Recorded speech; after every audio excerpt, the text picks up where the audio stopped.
नमस्कार प्रिय दर्शकों, आप देख रहे हैं ज्योतिष मंत्र।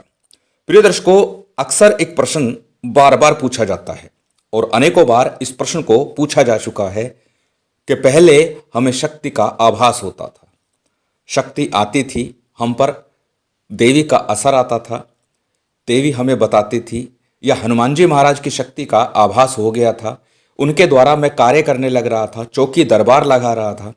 परंतु अब ऐसा नहीं हो पा रहा। पहले स्वप्न के माध्यम से या पूजा के समय जब आप बैठते थे तो आपको शक्ति का आभास होता था, आपके कार्य सिद्धि के लिए देवता आपको प्रेरित करते थे, पितरों के माध्यम से आपको संदेश मिलता था। परंतु अब ऐसा नहीं हो पा रहा है, तो इसका कारण क्या है? प्रिय दर्शकों, कारण अनेकों हो सकते हैं, परंतु एक कारण यह भी है कि संभव है कि आपकी शक्ति को पितरों को किसी ने बांध दिया हो। यदि ऐसा है तो आज का प्रयोग आपके लिए है। कारण चाहे कुछ भी रहा हो, परंतु इस प्रयोग से आपकी कामना पूरी होगी और आपकी गद्दी का देवी देवताओं का पितरों का बंधन खुल जाएगा। साथ ही भविष्य में दोबारा ऐसा कभी ना हो, उसके लिए भी प्रयोग इस वीडियो में दिया जा रहा है। वीडियो को स्किप करके नहीं देखिएगा, क्योंकि दोनों ही प्रक्रिया हैं। वीडियो में इस विषय को बताया जाएगा। तो ऐसा नहीं है कि खाली एक मंत्र है, दो मंत्र हैं। एक गद्दी को बांधने के लिए कि हम अपनी गद्दी को सुरक्षित कर सके और अपने देवी देवताओं को, अपने पितरों को बंधने से रोक सके। दूसरा, गद्दी को खोलने का, यदि हमारी गद्दी, हमारा आसन बंध चुका है, हमारी गद्दी बंध चुकी है, हमारी शक्ति बंध चुकी है, तो उसको खोल सके। तो किस प्रकार से इस प्रयोग को करना है वो जान लेते हैं। बड़े सरलतम तरीके से इस विधान को देने का प्रयास करूंगा और निश्चित मानिए इस प्रयोग के बाद आपकी शक्ति अवश्य खुलेगी और देवी देवता पितरों का साथ, आपकी शक्ति का साथ आपको मिलना आरंभ हो जाएगा। चलिए जान लेते हैं इस प्रयोग की विधि को। सबसे पहले जान लेते हैं सामग्री को। प्रिय दर्शकों, साबर मंत्र है। साबर मंत्रों के विषय में अनेकों बार बता चुका हूं। विधि विधान या सिद्धि की आवश्यकता नहीं होती, परंतु साथ ही एक बात हमेशा कहता हूं, चाहे सिद्धि की आवश्यकता हो या ना हो, परंतु थोड़ा विधान अवश्य करना चाहिए। आज के जो मंत्र है ये स्वयं सिद्ध हैं, परंतु इनका सिद्धि विधान करना अनिवार्य इसलिए बन जाता है क्योंकि विषय ऐसा है कि हमारी शक्ति बंध गई है, हमारे पितृ बंधे हुए हैं, तब हमें सहयोग कैसे मिलेगा इस मंत्र का। इसलिए पहले इसका सिद्धि विधान करना है। तो सिद्धि विधान के लिए सामान्य जो पूजन सामग्री आपके पास है वही ले लीजिए, जिसमें अक्षत है, पुष्प है, धूप दीप नैवेद्य है, दीपक तिल तेल का ले सकते हैं, सरसों के तेल का ले सकते हैं, घी का ले सकते हैं। श्रेष्ठ होगा यदि घी का या तिल तेल का दीपक ले। बात यदि वस्त्रों की करूं तो किसी भी प्रकार के स्वच्छ वस्त्र पहन करके इस साधना को आप कर सकते हैं। बहुत लंबे समय की साधना नहीं है कि आपको 4-5 घंटे बैठना पड़ेगा, 2 घंटे बैठना पड़ेगा। मात्र 30 मिनट का कार्य होगा ज़्यादा से ज़्यादा, इससे अधिक शायद समय नहीं लगेगा और ये 30 मिनट आपके जीवन के लिए बहुत अधिक लाभकारी हो सकते हैं। साथ ही जलपात्र अक्सर बोलता हूँ शुद्धि आचमन के लिए, संकल्प के लिए।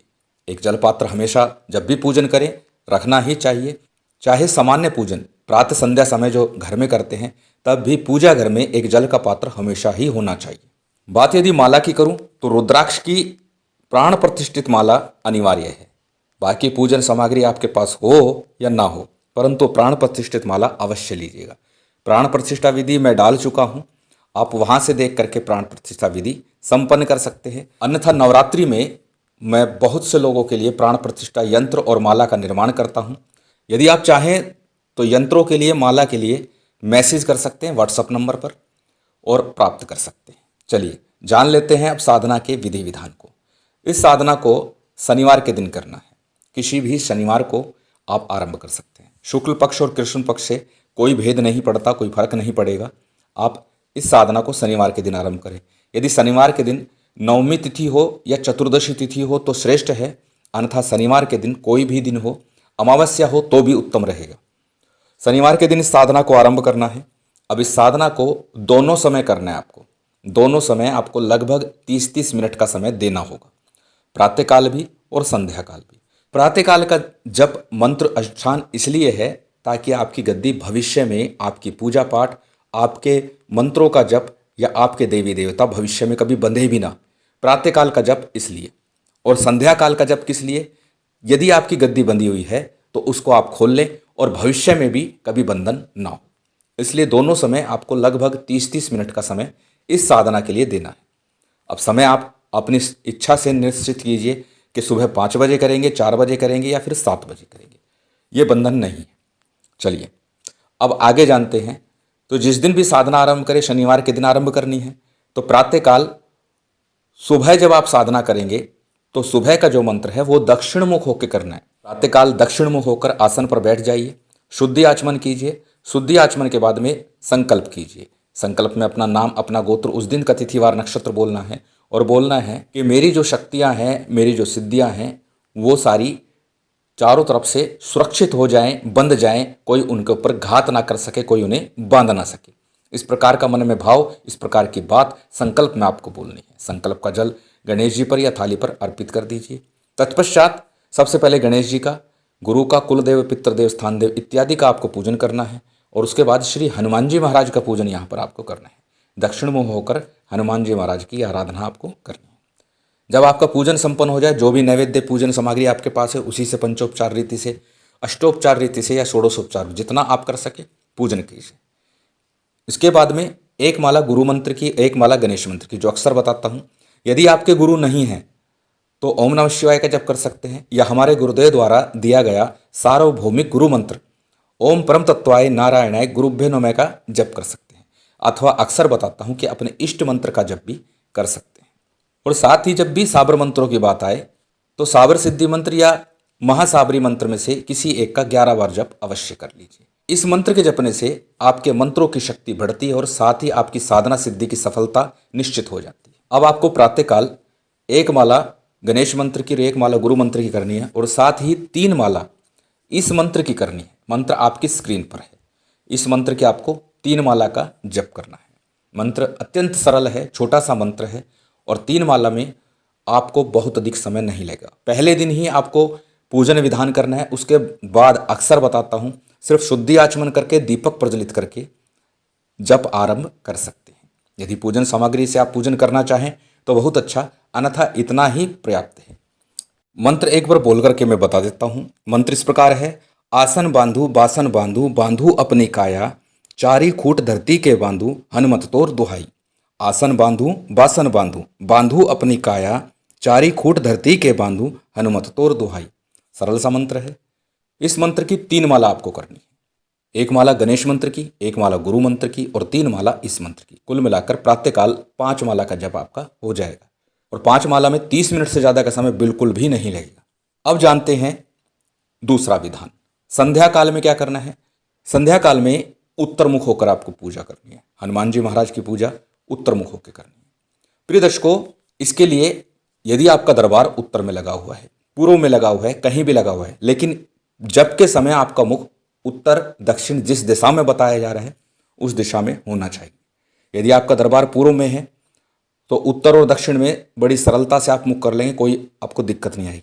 परंतु मन में ये संशय न रखिएगा कि आपने उत्तर में दरबार लगा रखा है और प्रातःकाल जब जप करेंगे तो आपकी पीठ दरबार की तरफ हो जाएगी। ऐसा मन में बिल्कुल संकोच ना करें।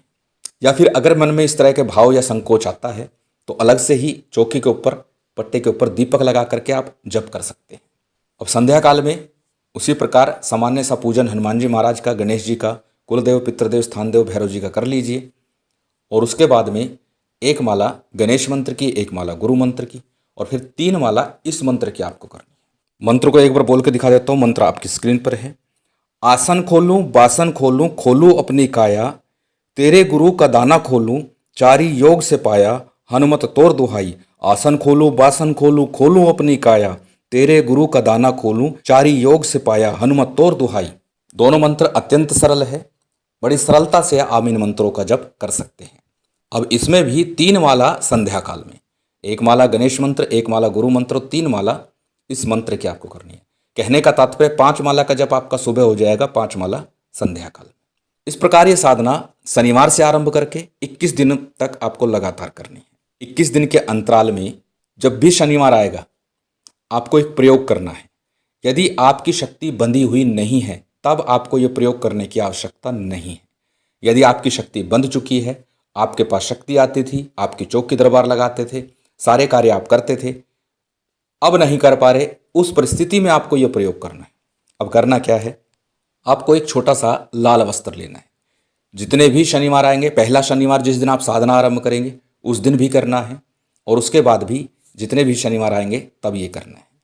तो निश्चित है 21 दिनों में 3 शनिवार आपके अवश्य आएंगे। करना क्या है, रुमाल जितना एक लाल वस्त्र ले लीजिए, 7 लौंग रखिए उसमें, 7 पतासे, 7 फूल, कोई भी फूल ले लीजिए किसी भी प्रकार के हों, एक मीठा पान, थोड़े से अक्षत चावल, ये सारी सामग्री आपको उसमें रखनी है और उसको क्रॉस गांठ लगा करके बांध देना।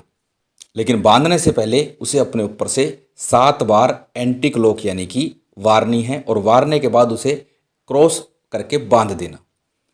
और बांधने के बाद इसको ले जा करके किसी सुनसान चौराहे पर, प्रिय दर्शकों अक्सर मैं सुनसान चौराहा बोलता हूँ ताकि किसी अन्य व्यक्ति को परेशानी दिक्कत ना हो। यदि सुनसान चौराहा आपके नज़दीक नहीं है तो आप किसी ऐसे स्थान पर चले जाइए जहाँ पर बहुत से लोगों का आना जाना ना हो।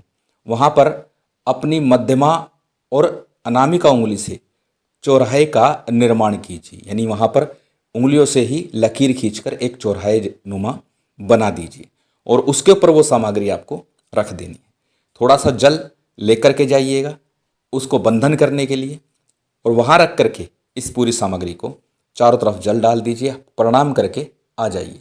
इस बात का ध्यान रखिएगा जब आप ये प्रयोग आरंभ करेंगे तब से लेकर के जब आपका प्रयोग संपन्न हो जाएगा तब तक लगातार इस मंत्र का आपको जप करना है। कौन सा मंत्र? जो दूसरा मंत्र बताया है उस मंत्र का आपको जप करना है, क्योंकि आपने अपने बंधन को खोलना है। कौन सा मंत्र है फिर से बता देता हूँ। आसन खोलूं बासन खोलूं खोलूं अपनी काया, तेरे गुरु का दाना खोलूं चारी योग से पाया, हनुमत तोर दुहाई। जब आप सामग्री को वारेंगे, लेकर के जाएंगे, वहाँ रखेंगे और वहाँ रख करके वापस आएंगे, तब तक आपका मंत्र मानसिक रूप से, वाचिक रूप से, उपांशु रूप से चलते रहना चाहिए। इस मंत्र का जाप आपको करना ही होगा। इतना सा प्रयोग है।